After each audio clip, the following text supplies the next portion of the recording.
నమస్తే, welcome to plus TV Telangana. దేశవ్యాప్తంగా 80వ స్వాతంత్ర దినోత్సవ వేడుకలు జరుగుతూ ఉన్నాయి. ఇటువంటి సందర్భంలో ఈరోజు కూడా లైంగిక వేధింపుల వార్త వస్తుందని చెప్పేసి ఎవరు కూడా ఊహించుండరు.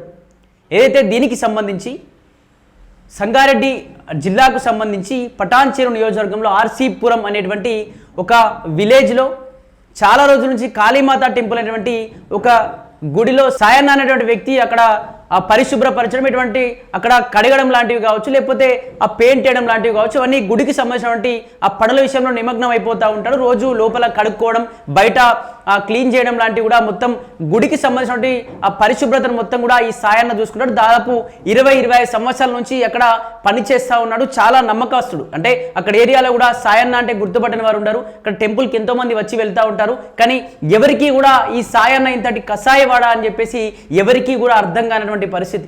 నిజంగా ఈరోజు స్వాతంత్ర దినోత్సవం రోజున కూడా ఇటువంటి వార్త మేము చేయాల్సి వస్తుందని, లేకపోతే అటువంటి ఇష్యూ గురించి ఈరోజు మాట్లాడాల్సి వస్తుందని చెప్పేసి నేను కూడా అసలు అనుకోలే.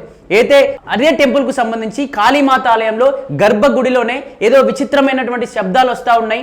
ఒక లోపల లైట్ వేసే ఉంది, లేకపోతే సాయన్న శుభ్రపరుస్తూ ఉంటాడు. ఈ సమయంలో పొద్దున సమయంలో అసలు ఏం జరిగింది, ఎందుకు అటువంటి సౌండ్లు వస్తూ ఉన్నాయి, సాయన్నకి ఇట్లా అంటే ఎందుకంటే అతను వయస్సు పైబడినవాడు కాబట్టి అతనికి ఏమైనా జరిగిందా మరి అని చెప్పేసి ఒక ఇద్దరు వ్యక్తులు లోపలికి వెళ్ళేటువంటి ప్రయత్నం చేశారు. లోపలికి వెళ్ళేటువంటి ప్రయత్నంలో సైలెంట్ అయిపోయింది లోపల. అరే ఇంతసేపు బయట ఉన్నప్పుడు చాలా రకాలైనటువంటి ఒక అమ్మాయి ఎరవడం లాంటివి వినిపించినాయి, లోపలికి వెళ్ళేటువంటి క్రమంలో మొత్తం సైలెంట్ అయిపోయింది ఏంటి అని చెప్పేసి, అయినా సరే ఒకసారి లోపలికి వెళ్ళి చూద్దామని చెప్పేసి గర్భగుడి కాళీమాత సంబంధించినటువంటి గర్భగుడిలో డోర్లు ఓపెన్ చేసి చూస్తే లోపల సాయన్న ఇతను అటెండర్గా పనిచేస్తున్నాడు. 20-25 సంవత్సరాలుగా అతను ప్యాంటు లేకుండా ఒక బాలిక పైన అఘాయిత్యం చేస్తున్నటువంటి ఆ వీడియోను దృశ్యించారు.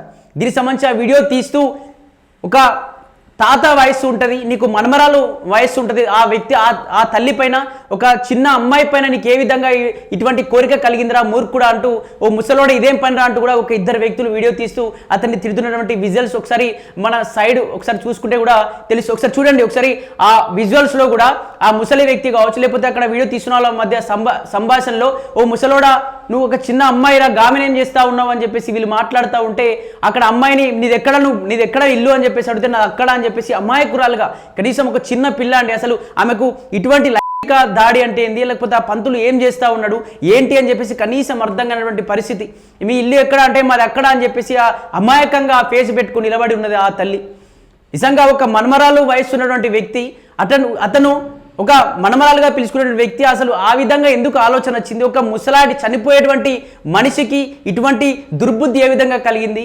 అదే మళ్ళీ ఈ స్వాతంత్ర దినోత్సవ వేడుకల రోజే ఏంటి మరి ఇంతకు ముందేమైనా ఇటువంటి అంటే ఈ అమ్మాయి కాకుండా ఇంకా ఇతర అమ్మాయిలతో ఏమైనా కూడా అదే ఆ గర్భగుడిలో ఏమైనా చేసిండా? ఈరోజు దొరికిండు కాబట్టి ఈరోజు దొంగ అయింది, కానీ ఇన్ని రోజులు కూడా దొరగా తిరిగిండు. మరి ఇన్ని రోజుల నుంచి ఈ అమ్మాయి పైన కావచ్చు, ఇంకా మిగతా వాళ్ళ పైన కావచ్చు ఏమైనా దాడి చేసిన అన్న కోణంలో ఆ పోలీసులు అయితే ఇంట్రాగేషన్ చేస్తూ ఉన్నారు. ఒకసారి మీరు ఆ వీడియో చూస్తే ఆ వీడియోలో అమ్మాయి అమాయకంగా మాట్లాడడం, ఆ ముసలి వ్యక్తి కూడా నన్ను వీడియో తీస్తే నేను చచ్చిపోతా, దండం పెడతా, మీ కాలు మొక్తా, వీడియో తీయకండి అందరికి తెలుస్తుంది అని చెప్పేసి వాళ్ళని బతిలాడడం, వెంటనే వీడియో తీసుంటే డోర్ పెట్టేయడం, వీడియో తీసినటువంటి అతని ముఖం పైన డోర్ పెట్టేయడం, పోండిరా వీడియో తీయకండి నేను చచ్చిపోతా నాకు భయం అవుతుందని చెప్పేసి మాట్లాడడం.